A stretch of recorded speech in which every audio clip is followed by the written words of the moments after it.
cherish all the time you spend, you tuned in to. It's time again to cherish all the time you spend, you tuned in to.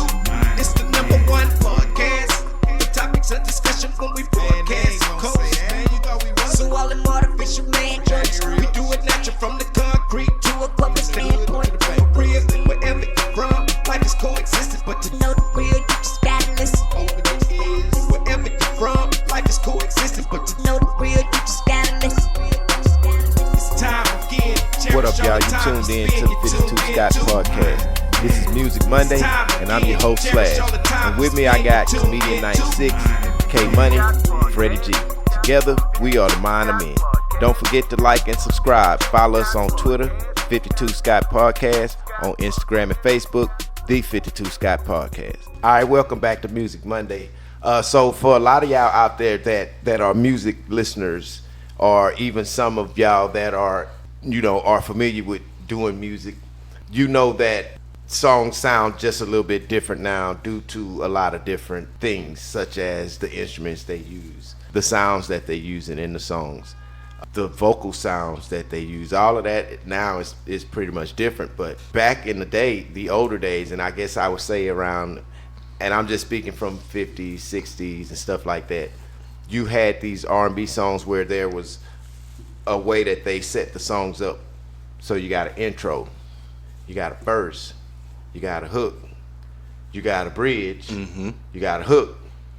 Well, now they've taken out certain steps and shortened down the songs.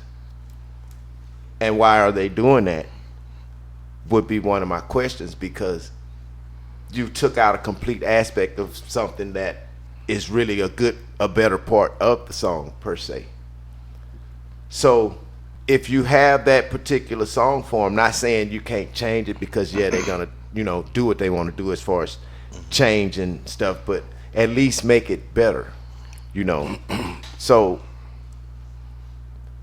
the actual song form back in the earlier, I would say 70s, and some of it was pop music, disco music, we can even say rock music, but it all had a bridge to it. It did. So the bridge was basically known as the part where you would actually take it to a different key, or probably just the beat would change maybe just a little bit, or sometimes I've even heard them just drop all of the music out and the artist just do it vocally. But for the vocal part, it's where you put the most feeling of the song. That's the meat of the whole song. This is what you're building up to. So it was a very important part of music. And now in nowadays R&B, they've taken that completely out. Artists are not doing bridges, producers are not producing bridges. So everything now just sounds like it's just straight. There's no change in the music, which is very important for the listener, because they know what they like. They just don't know why they like it. It changed, but it was still good for what you felt. But they've taken this out now, and even in rap, like I say, they've taken out the 16 bar verses. They doing like 12. But a lot of times, these artists are capable of doing these bridges, and I think the reason why they should is because music is going to end up turning back around anyway. So now would be a good time to get back into that. But anyway, if there was any artist right now today that's doing music, to go back to putting the meat of the song in, artist-wise, bridge-wise, singing a bridge or knowing what a bridge is, who do you think it would be? Or who would your artist? That's not very many, I can tell you that. So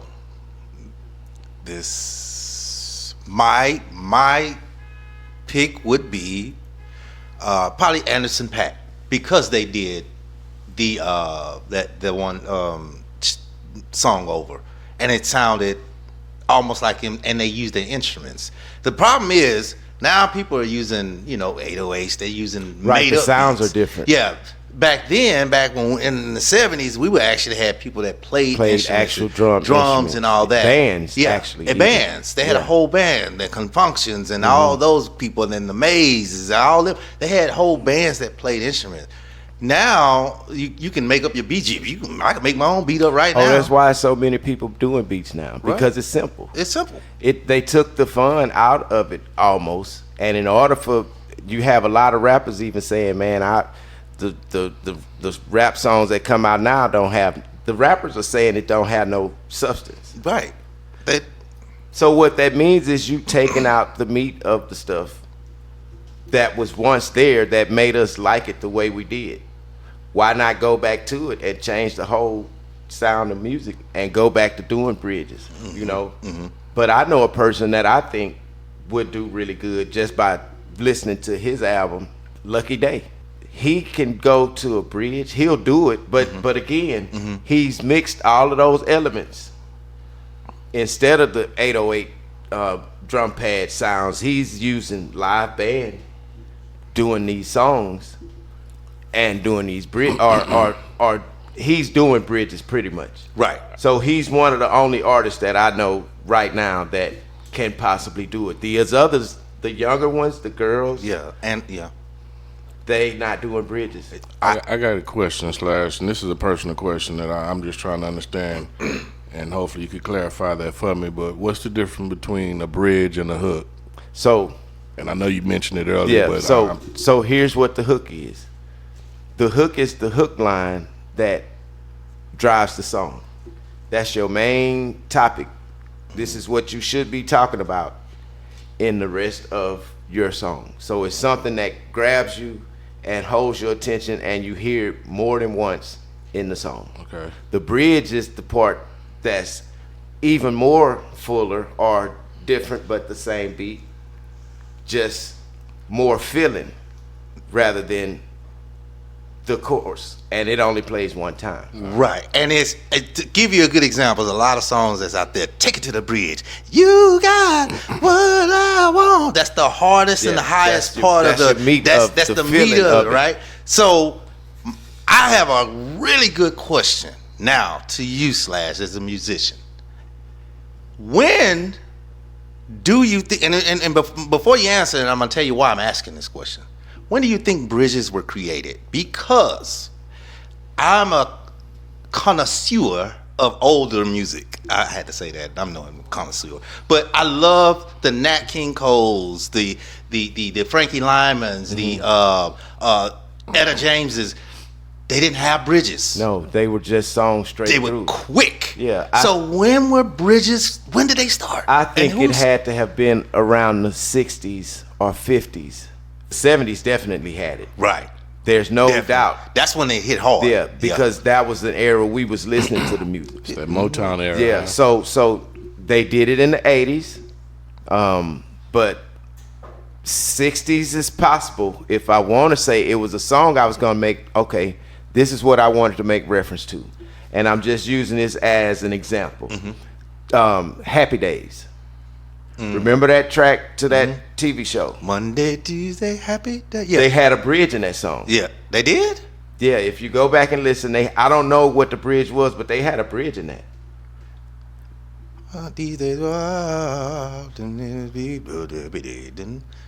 It was quick. It was a quick song. Unless, I ain't never heard the full version of it.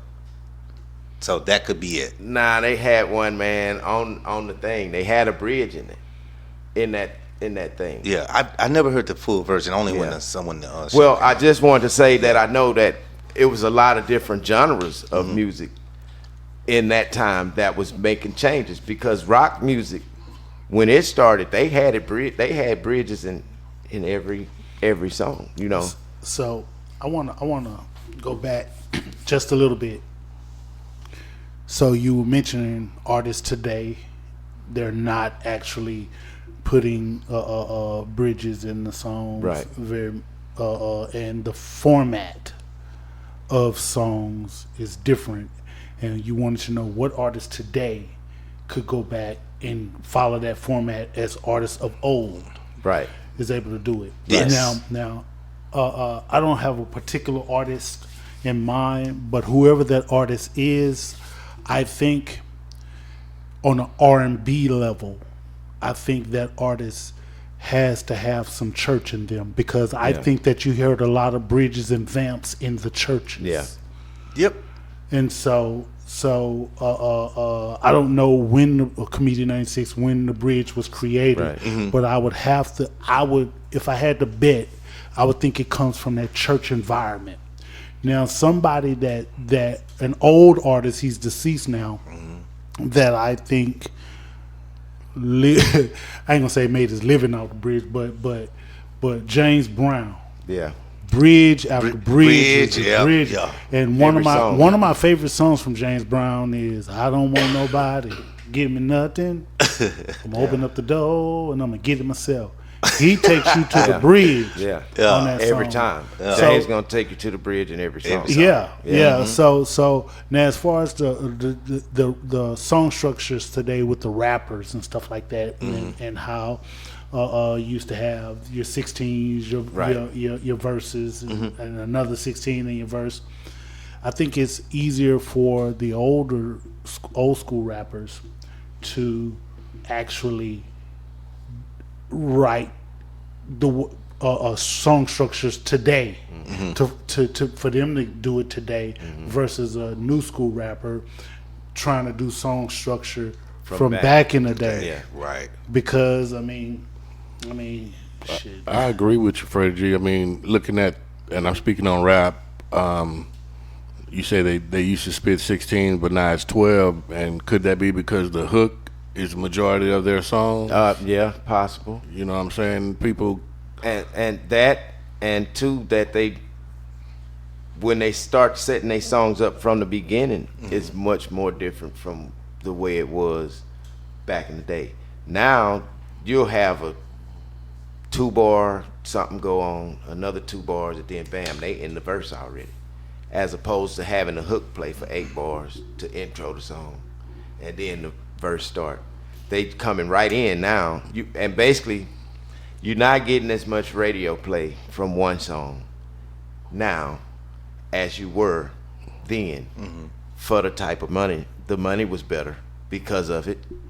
Because now you're only getting 2.5 minutes when you used to get 3.5 minutes. Yep. And you got more play because now,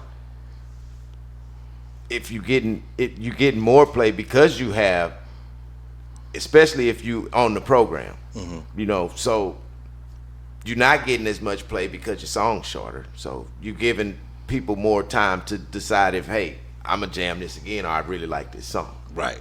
So I really just, feel like if they go back to the way it was sometimes, for me it would be better, maybe not the rap. Do you think that has something to do with attention span? Nah. I mean, like how? Like shorter, like the song being shorter. Shorter, and like, okay. And I guess the way I feel, because I just think that there's more time for your creativity. Why would you cut yourself short? and that may be it right there. And Are you not that creative to the do attention that? span is not long enough or big enough for you to be creative to spit that 16 now, and you taking advantage Yeah, of. that's possible too. And let me double back. We talked about the musicianship, like back in the day, on a funnier note, right? So take an artist, this R&B, we're going R&B from today, and you try to put them with say Luther, because when I was younger, there was a song, I don't know the name of it, it's long ago, and so you know how it came on in the beginning, and all the flutes and stuff came on, so that song came out when I was about 18, 19 years old, right? So if you had a girlfriend around that time, that was like the wrong song to play if you were a 2-minute brother, right? So point being, the music played for a very, very long time in the beginning before any word was even said, which means they had a band or some type of So they would play music for 2 minutes before the song even started. It was And more you remember. creative, yeah. So nobody, you can't name nobody's song that does that right now Nah, like I in say. this bit. So it's not just the bridge, it's the music, it's the music, the instrumentals also. Right. So it's like a combination of things that we're not doing now currently. It's so much. And another thing too, I think about how song structure was back then. Then you think about the artists that are around our age. They were still connected to it because that was hearing. their influence. Right.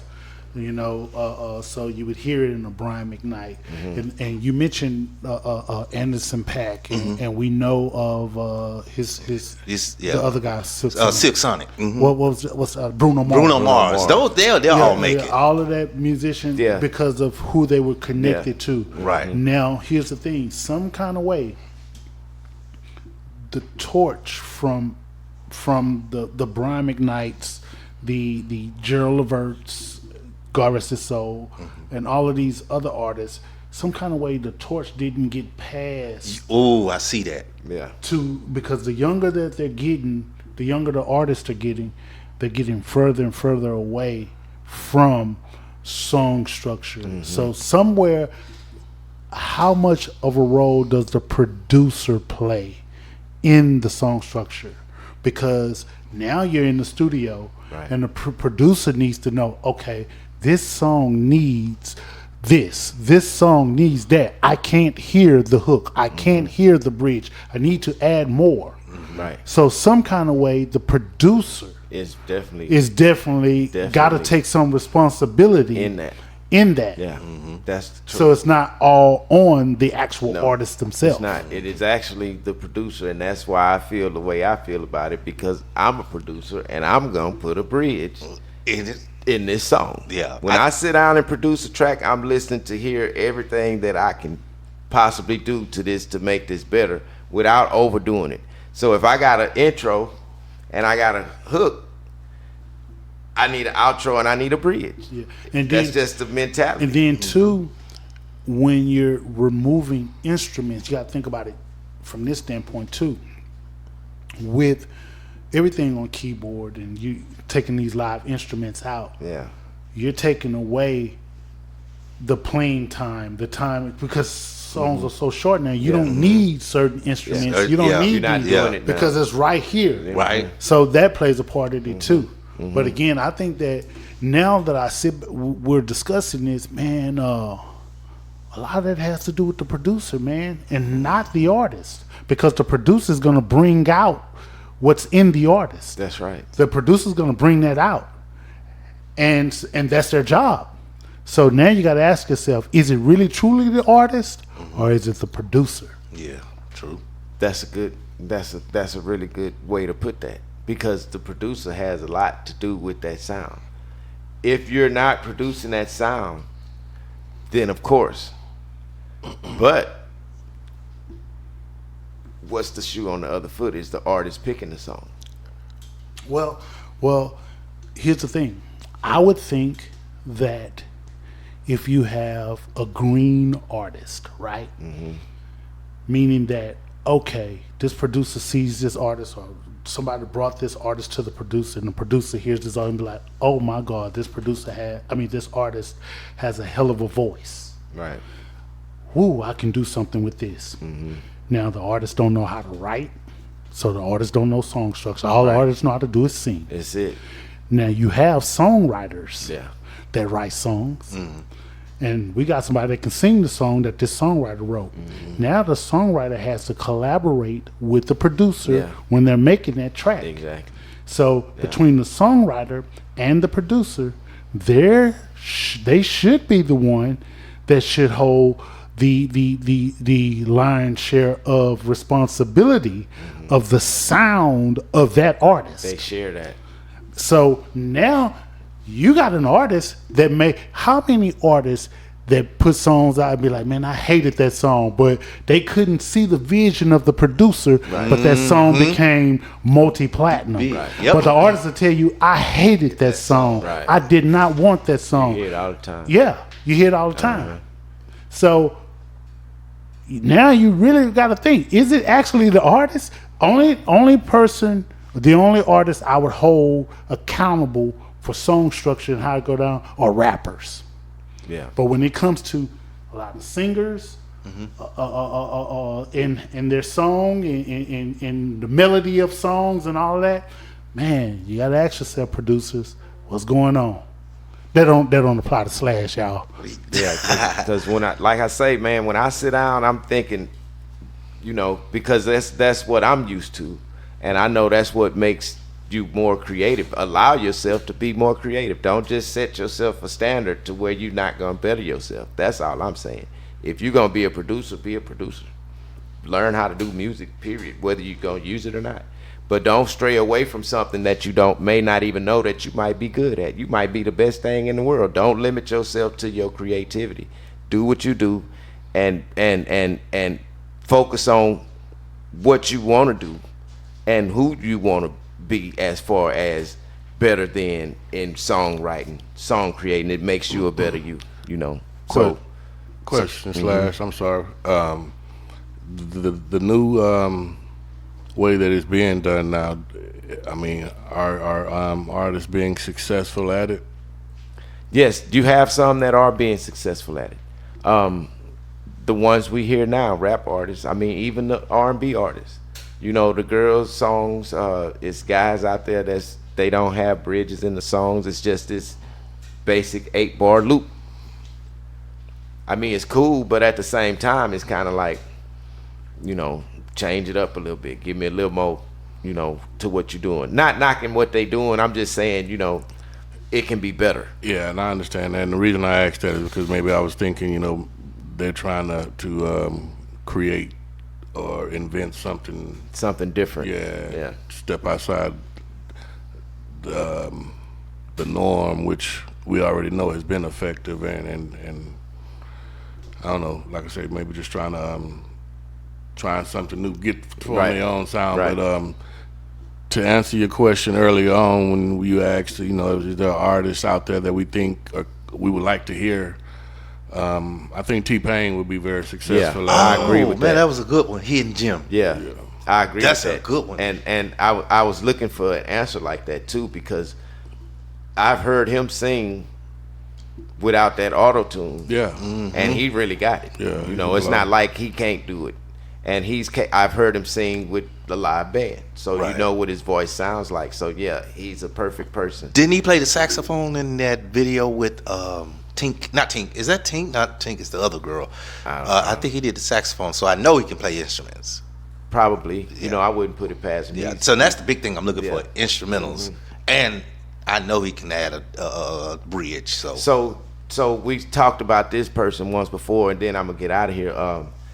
He done something completely different in music altogether, which, I can't even hate on what he did. We talked about this guy, Andre 3000, playing the flute. Another one. He didn't even say nothing. He changed. He's in his own lane. He didn't put himself in a Kenny G lane. You know what I'm saying? A very sophisticated lane. So it doesn't matter how old I am when I'm doing music, because now I'm not just a rapper. I can get down like this too. You know what I mean? So those are the type of things you do. But I mean, just make sure you're being more creative or adding, not limiting yourself to creativity when you making your music. Give yourself a chance to shine. So that's all, y'all, for this edition of Music Monday. Thanks for tuning in. Come back tomorrow and check out True Tuesday with K Money. Hit that like button, subscribe, and follow us on Instagram and Facebook, The 52 Scott Podcast, on Twitter, @52 Scott Podcast.